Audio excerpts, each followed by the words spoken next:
भारत की इंडस्ट्री सिर्फ चमकती हुई फैक्ट्रियों से नहीं चलती।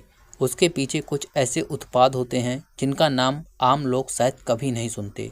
लेकिन अगर वो उत्पाद न हो तो स्टील प्लांट रुक जाएं, सीमेंट फैक्ट्री रुक जाएं और कांच बनाने वाली भट्टियां बंद हो जाएं। आज कहानी ऐसी ही एक छोटी कंपनी की है। नाम है associated ceramic limited. Market cap करीब 34 करोड़ रुपए। 1970 में शुरू हुई ये कंपनी रिफ्रैक्टरी प्रोडक्ट बनाती है। अब सवाल है, ये रिफ्रैक्टरी क्या होता है? सरल भाषा में, ऐसा मटेरियल जो बहुत ज़्यादा तापमान सह सके।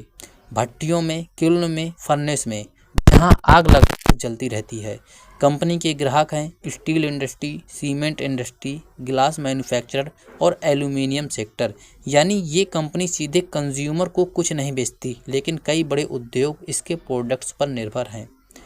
भारत में अक्सर छोटी इंडस्ट्रियल कंपनी की चर्चा नहीं होती क्योंकि उनका बिजनेस ग्लैमरस नहीं दिखता, लेकिन असली अर्थव्यवस्था इन्हीं फैक्ट्रियों और मशीनों से चलती है। कंपनी की लगभग पूरी कमाई प्रोडक्ट सेल्स से आती है। साथ ही कंपनी सोलर पावर से भी कमा रही है।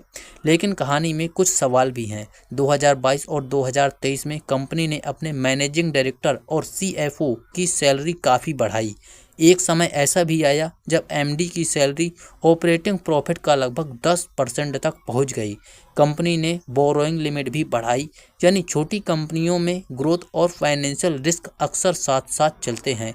अब सवाल यही है, क्या भारत में बढ़ता इंफ्रास्ट्रक्चर और मैन्युफैक्चरिंग सेक्टर एसोसिएटेड सिरेमिक्स जैसी कंपनियों को फ़ायदा देगा, या छोटे आकार और सीमित स्केल की वजह से ग्रोथ मुश्किल बनी रहेगी? क्योंकि शेयर बाजार में हर छोटी कंपनी की कहानी उतनी छोटी नहीं होती।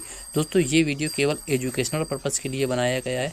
किसी भी माइक्रो कैप कंपनी में निवेश करने से पहले खुद की रिसर्च जरूर करें और उसकी बैलेंस शीट और फाइनेंशियल एस्टिमेट भी ज़रूर देखें, क्योंकि माइक्रो कैप कंपनी की कैटेगरी में बहुत ज़्यादा रिस्क होता है। यहाँ पैसा डूबने का चांस बहुत हाई होता है।